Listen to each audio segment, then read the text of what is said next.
This is for a 2003 to 2009 Toyota 4Runner. Just thought I'd share because I know there's several others out there that have this same issue. So I had the clicking under the dash. There are several of the control modules that control the HVAC system that fail over time and start to click. And by process of elimination, you can figure out which one it is just by unplugging it and turning on the key and seeing if it stops or not. But anyway, mine was the ACServo, this one that goes up in the corner there, and I left the wheel in just to keep the grease and the washers and stuff in place. But I found that looking through several of the videos, it's dang near impossible to get it out unless you first remove the blower controller or the blower box, and it's not too difficult and well worth the time. This box here is attached to the side of the unit, and you have to pinch the clips and pull that off. And then there is a control module here that has bolts up in there. I don't know if you can move this out of the way. So there are two screws there that you have to remove, and then one on the bottom, and once you remove those, this module just slides out of the way. So I just moved it down and out of the way. I already had my dash apart because I was doing a stereo upgrade, so I figured I'd get in and fix this clicking noise, and then also my blower motor started to make noise, so I'm replacing that as well. But from what I could see, there's nothing online that really shows you this assembly or how to take it out or how to put it back in. So I just wanted to show you what it looks like and what you have to do to remove it. So this is the blower motor. There's another one of those units right here on the end that basically controls the airflow between whether it goes up or through the rest of the system. So it moves this baffle right here. And then here's where the motor goes on the bottom. There's just 3 bolts and the motor drops out. There's the plug for this sensor here. I believe it's just an airflow sensor. See what it looks like on the inside. It's just some fins. So it could be a temperature sensor or an airflow sensor. But essentially all you do, there are just a few screws. There's this one here up in the dash, and then this one.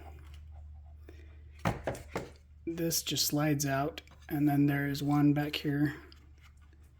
It goes here. And then last is this one here.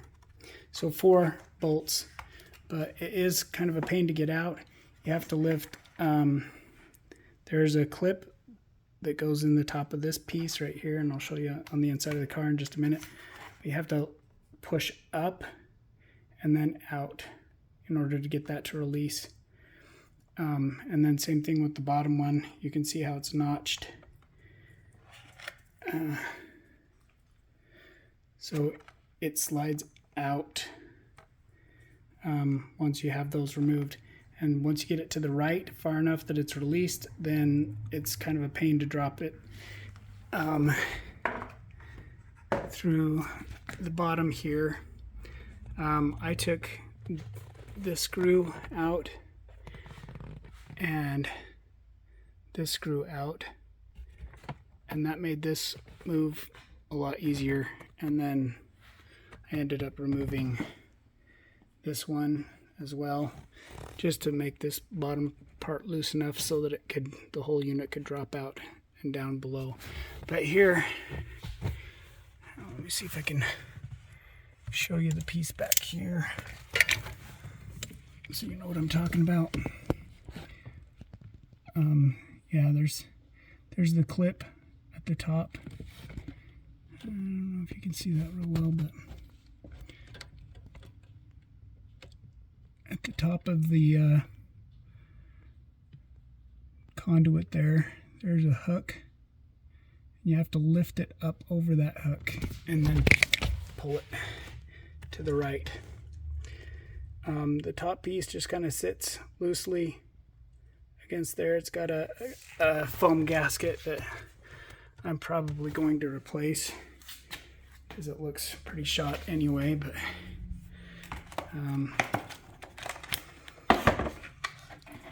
right here, this goes up against the top part of the dash. So it's fairly light. It's a light piece of plastic, the whole unit, but it was a pain to get out, but well worth it. Once you get that out, if you look at some of the other videos, people really bloody up their knuckles trying to get these control units out. And once you get that box out, you can reach in there with a screwdriver and get to every screw without any problem. So, well worth it. Just like in the video that I watched, I was able to repair this. They're anywhere from $200 to $500, depending on where you get them, even on eBay. And it's a pretty easy fix.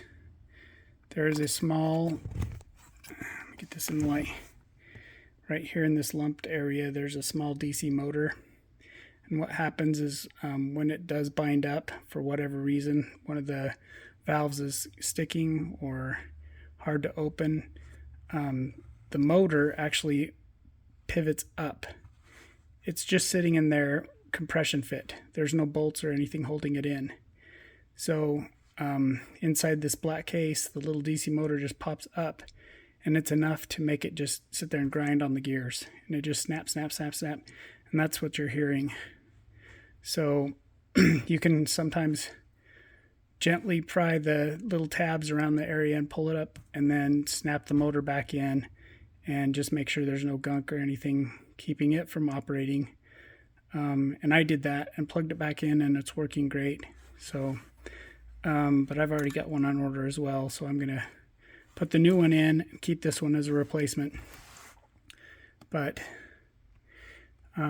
anyway, feel free to ask me any questions, and I'll try and take some more pictures and stuff before I put it back together, and maybe do a video of reassembly so that you have some more context on how it all fits together. Thanks.